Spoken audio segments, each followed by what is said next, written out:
So I was asked to do a presentation to tell you all a little bit about me, a little bit about Jira Line. Hopefully, nobody will get bored. And I will try to keep the Texas out of my voice as much as possible. No. Leave the Texas inside. So, whoop, whoop. There we go. There we go. I don't know how to work the clicker. No? Yes. Hey, there we go. So one of the things that I'm most known for, there are two quotes that I have that I'm most known for that anybody in the Agile space that Googles me will find. My one quote is up here: you can't scale crazy. Right? Special, everybody's special. Everyone is special in their own way. Special does not scale in an enterprise model. I've actually been in the space for a long time. There's a short list of some of the customers that I've worked with over my Agile coaching and implementation career. No, that's not all of them. I'm a 36 years I've been married to a guy that was in the U.S. Navy. Not sure what that says about me or him. Together we have 3 children and 8 amazingly imperfect grandchildren, and now we have 1 great grandchild who's 8 months old. Prior to getting into the Agile space, let's go with that.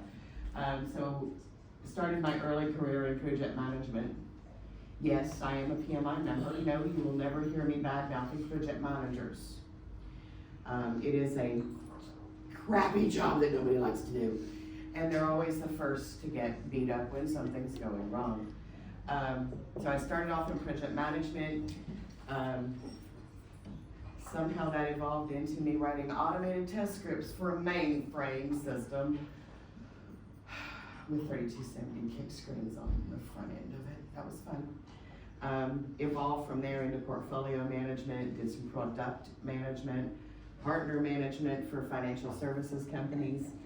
And then I founded a company called BPM Strategies, Behers Process Management Strategies, where I spent a number of years working with global Fortune 10s, helping them create and define their strategies for what to them at the time was a transformational effort, largely centered around big, giant ERPs. Yes, SAP was one of them. I know that's a very popular German company worldwide, lots of stuff there. In the midst of that, I got asked by a friend who owned a consulting company to talk to one of his clients because they were trying to staff in some Scrum Masters. This is the same company I said when I went in. They were on the 7th year of their transformation. So I'm like, sure, I'll be happy to get on the phone with them, talk to them. But I'm not looking for a job. I enjoy what I'm doing. You need to make sure that they understand that. I am not a candidate. Just gonna help them. Long story short, I ended up going there. They're my bank, they're my insurance company. So I thought, all right, maybe I can help. I'll go ahead and go in and help. About midway through year 2, the CIO literally grabs me by my shirt collar in the hallway. I am tired of this RTC thing. Thank you, James. Tired of this RTC, I'll say thing, not what she said. Find me a tool that works and gives visibility and transparency from the top to the bottom, or we're done with this agile. Okay. Not sure how I got selected to have my neck grabbed in the hallway, but off I went to a regional agile conference in Austin, Texas, called Keep Austin Agile.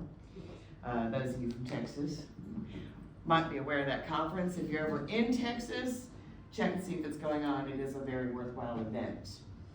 And way back in the corner literally in the darkest, dingiest, tiniest corner of the venue was this pop-up table with almost a handwritten banner, little blue triangle, Agile Craft.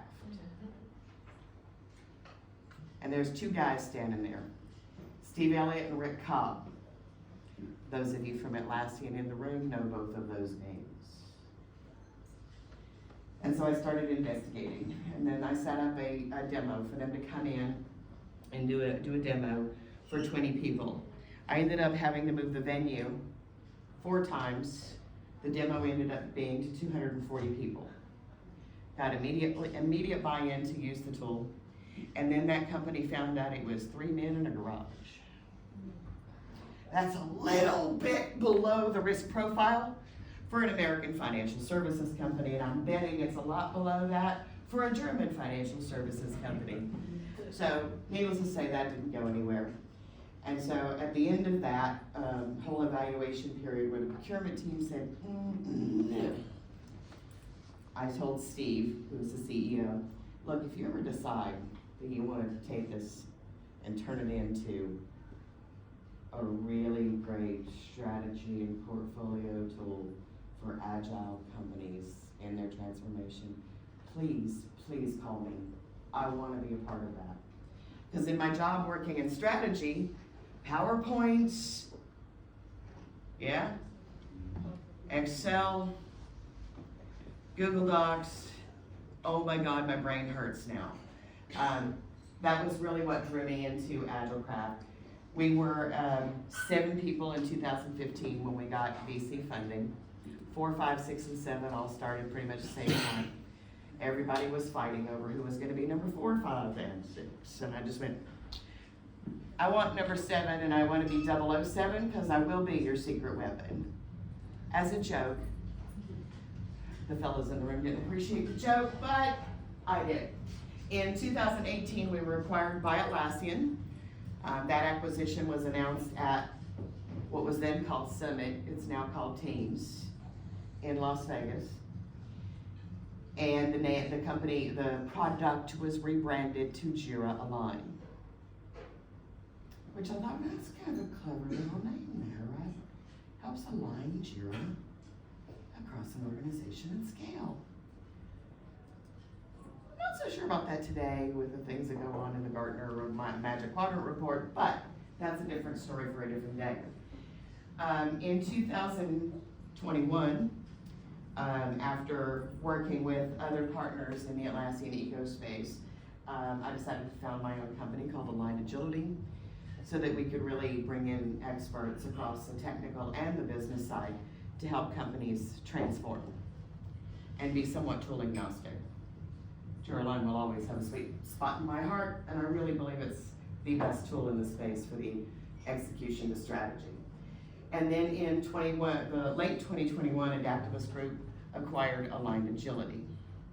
So Aligned Agility had a short little term on its own, and then we became part of this magnificent group known as the Adaptivist Group. So why I started this journey might be pretty apparent from my little ramble there. Trying to bring together very traditional, very waterfall mindsets that exist, especially from the gray hairs in the corner offices, with new, lean, agile techniques that all the kids wanted to do. It's a challenge, and it's a fun challenge. At my age nowadays, I get asked a lot, when are you gonna retire? My answer is when I stop having fun. I'm not sure if that makes me a sadist or a masochist. Doesn't matter. I'm having fun. I enjoy it. All of these little things in the middle. In governance, I had a conversation with a couple of folks now tonight around governance. Governance is a key, critical thing in any life cycle, in any organization, especially if you're in a regulated industry, and it cannot be overlooked. This is a great slide we used with the Gartner folks years ago, but it still holds true. Every organization that's starting an agile transformation is going to fit in 1, 2, 3. I know worldwide 3 companies that are in the fourth diagram there. They're truly agile top to bottom. They evaluate their strategy every quarter. They reset financial objectives every quarter based on market conditions and product needs. All of their solutions, all of their trains, yes, I'm using safe terms because that's a framework one of them used. Their teams are agile and they have a fully automated DevOps platform. Fantastic, right? Oops, I went the wrong way. Some of the things that Jira Align and Aligned Agility helps customers to do is to really figure out what their transformation goals are. Those of you who've been on the SAFE framework or on DA, how many folks here have heard of DA? It used to be called DAD, Disciplined Agile Delivery. Have heard of these empathy canvases, right? So really trying to understand what's important to you as a company, your culture, your customers, your products, and bringing all of that together to help you set your goals. All of these images are out of Jira Align, by the way. Help you set your transformation goals, help you set your product goals. Who are the consumers? What are the personas you're building your products for?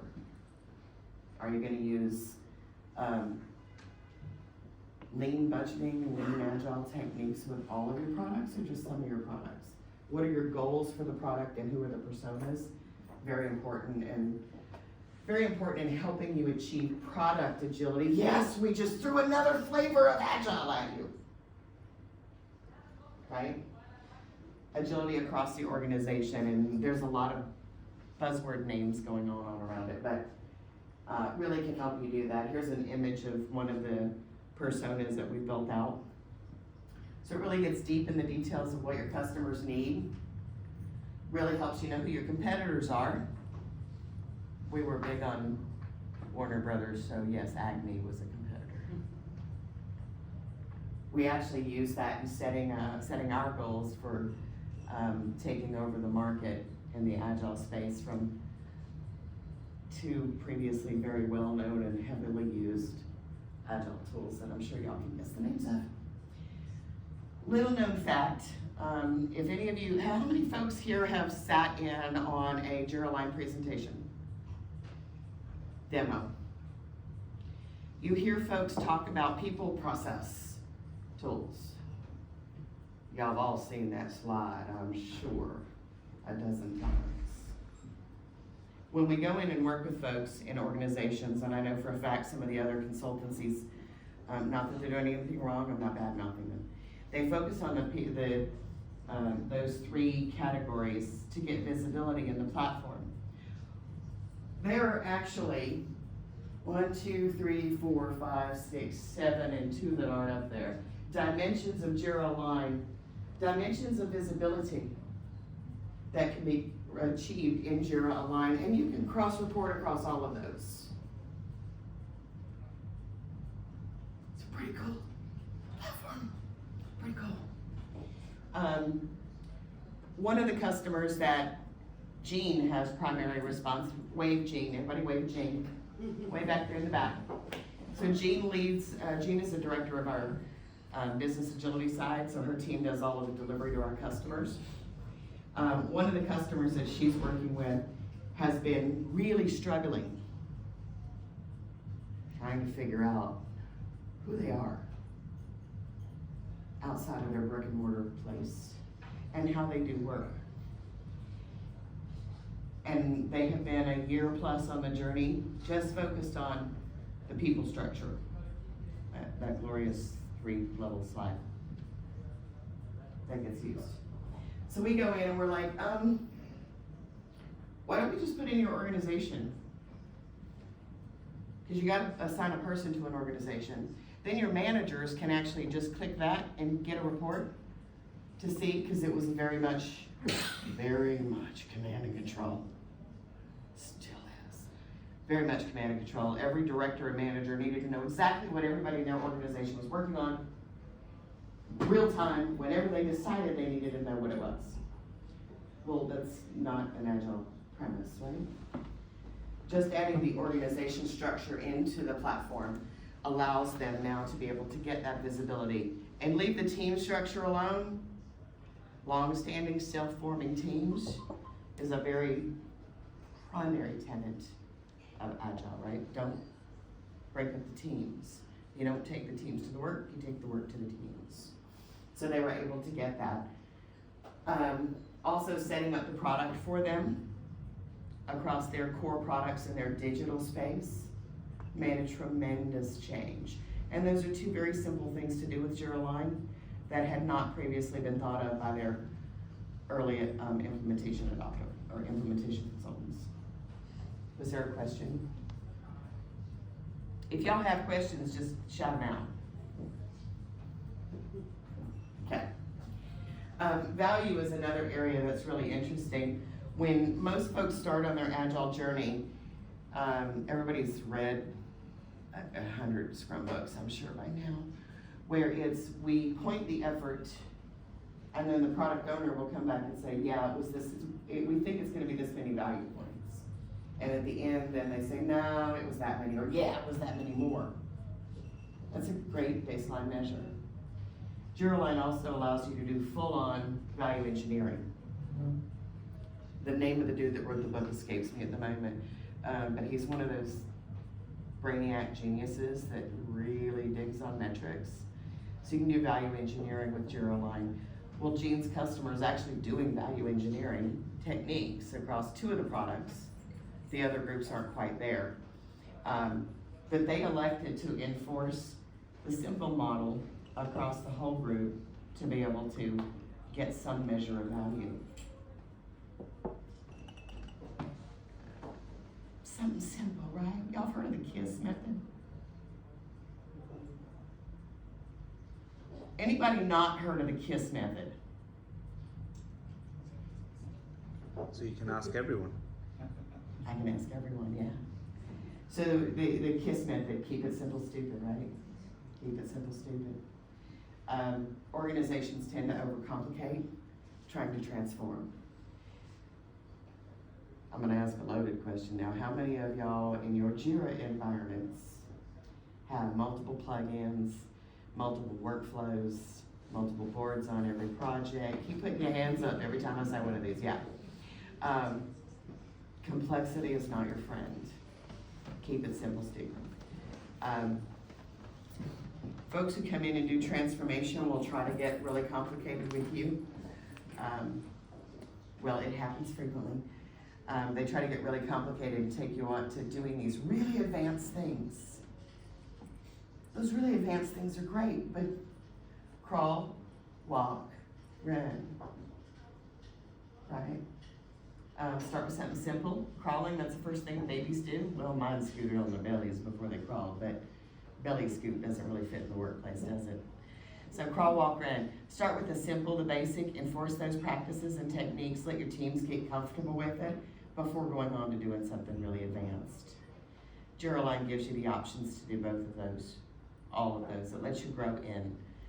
So you're able to start with very simple, very basic, next scale from what you're already doing with the Post-it notes on the wall if you have co-located teams, and then grow that. Turn on some more toggles and add a little bit more.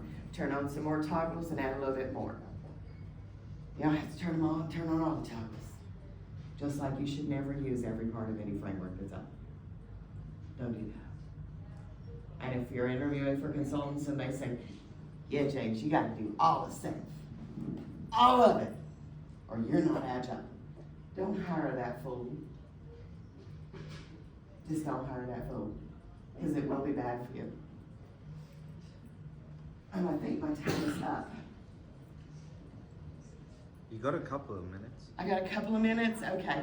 So we've said the name Adaptivist Group a couple times here tonight. This is a graphic that I absolutely love. Tells you a little bit about what the Adaptivist Group does. All of this juicy goodness. It does not yet have venue in there yet. Woo! We'll get that slide updated now. I only just learned the name myself.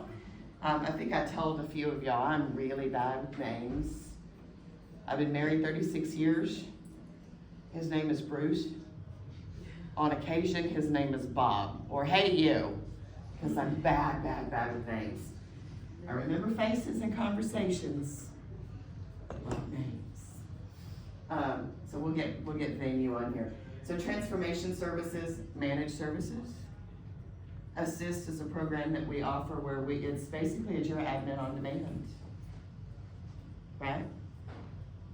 Subscription.